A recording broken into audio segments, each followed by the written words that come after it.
gendarmerie, les scientifiques que vous entendrez ont vécu ces phénomènes étranges. Aujourd'hui, ces mystères sont encore inexpliqués.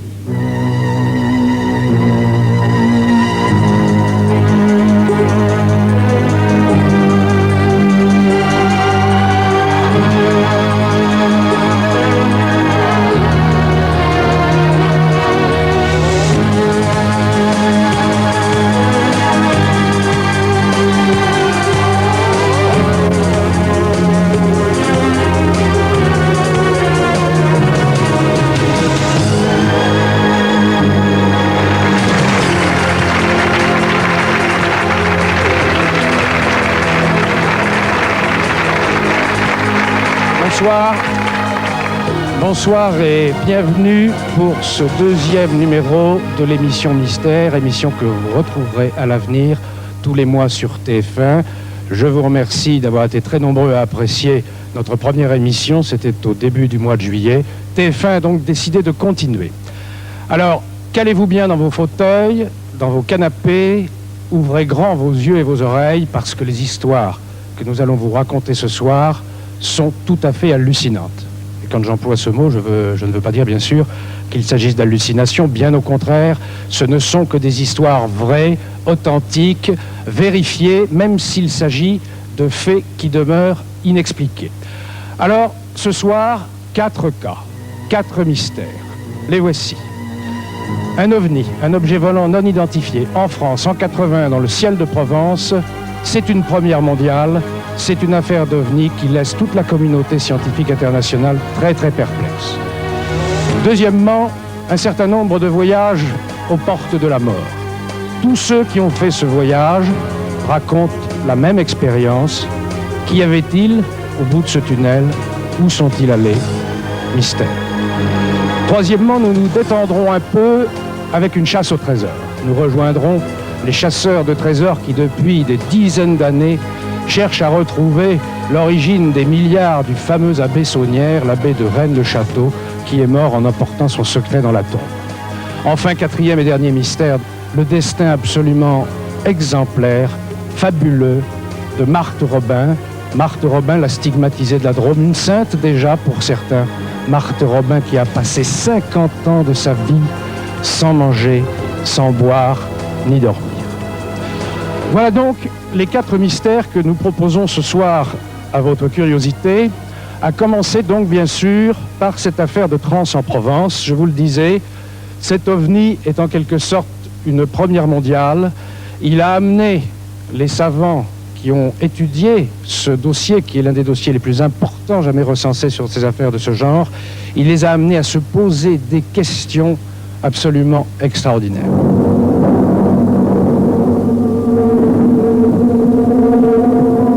Un phénomène exceptionnel est arrivé le 8 janvier 1981 à Trans-en-Provence, un petit village du Var situé à 10 km de Draguignan. Le témoin principal de ce phénomène est Renato Nicolai. D'origine italienne, il vit en France depuis 35 ans avec sa femme et mène une vie tranquille et simple dans ce village de Provence qu'apparemment rien ne peut perturber.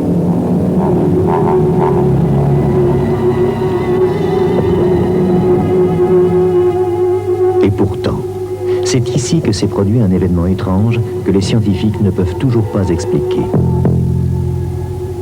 Un mystérieux objet a volé dans le ciel de Trans-en-Provence. Un objet qui soulève la question que l'humanité se pose depuis toujours. Sommes-nous seuls dans l'univers? Un objet qui a atterri ici, dans le jardin des Nicolai, comme le décrit le rapport de gendarmerie.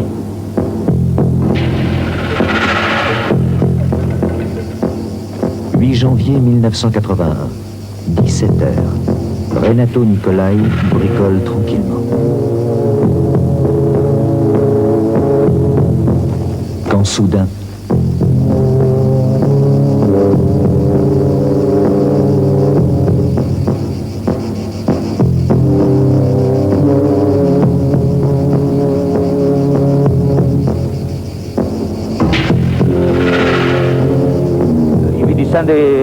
quelque chose là que quelque chose n'est pas de normal là.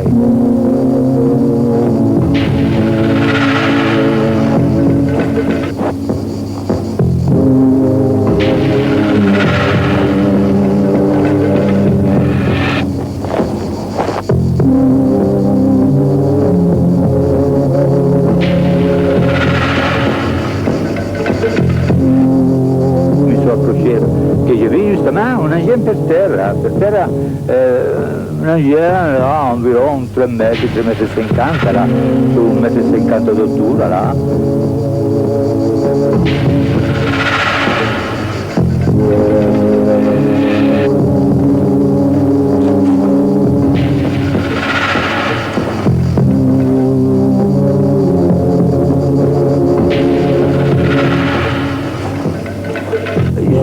Sur la place, là, pour voir exactement que ça pouvait être arrivé.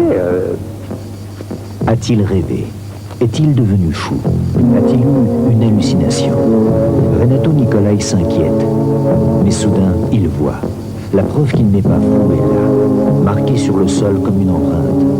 Que s'est-il passé?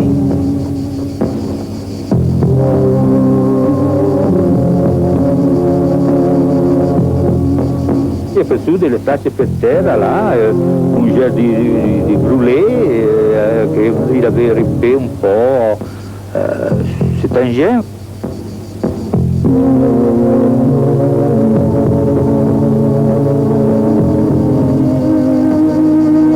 Quand mon mari m'a raconté ça, enfin, je croyais, j'ai dit, ça va pas, je ne sais pas ce qui lui passe ce soir. Je ne le voyais pas bien.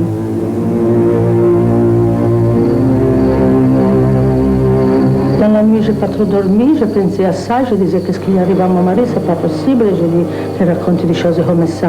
En attendant que je ne pouvais pas voir qu'est-ce qui s'était arrivé, je croyais une chose impossible, impossible. Vraiment, je ne croyais pas qu'est-ce qu'il avait raconté mon mari. Après le matin, en me levant, que je vis avec mes yeux, je dis quand même, il avait raison, maman, il est arrivé quelque chose, vraiment, parce qu'il y avait quand même des empreintes bien importantes, bien grandes. Si vous voyez que s'était passé quelque chose vraiment. C'est là que je suis partie chez Madame Amorin, à la voisine, elle est de chez moi, et je racontais tout ça. Madame Amorin est venue vite avec moi. Monsieur Nicolai est un monsieur qui est excessivement sensé, très discret, et qui ne racontera pas des histoires pour se faire mousser. C'est pour ça qu'on peut croire ce qu'il dit. Il avait l'air d'avoir un peu peur, d'avoir eu un peu peur de ce qu'il avait vu. Et c'est à ce moment-là que je lui ai demandé s'il voulait que j'appelle les gendarmes, parce que ça me paraissait normal. Et j'ai téléphoné tout de suite, parce qu'on n'avait pas de téléphone. Immédiatement, les gendarmes se sont rendus sur place. Car même quand il s'agit d'OVNI, c'est la gendarmerie, en accord avec le Centre national d'études spatiales, qui doit dresser le premier procès verbal. Et s'il y a lieu, prendre des mesures, des photographies et des échantillons selon des directives très précises. Et on la prend où après?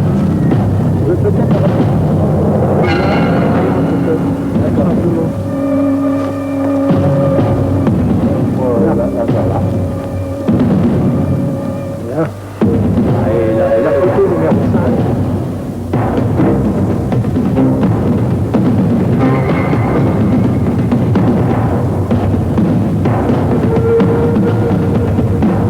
Ce qui nous a décidé à intervenir précisément sur donc le cas Trans-en-Provence, c'est qu'il y avait une très bonne cohérence entre le témoignage et la trace qui était donc constatée au sol.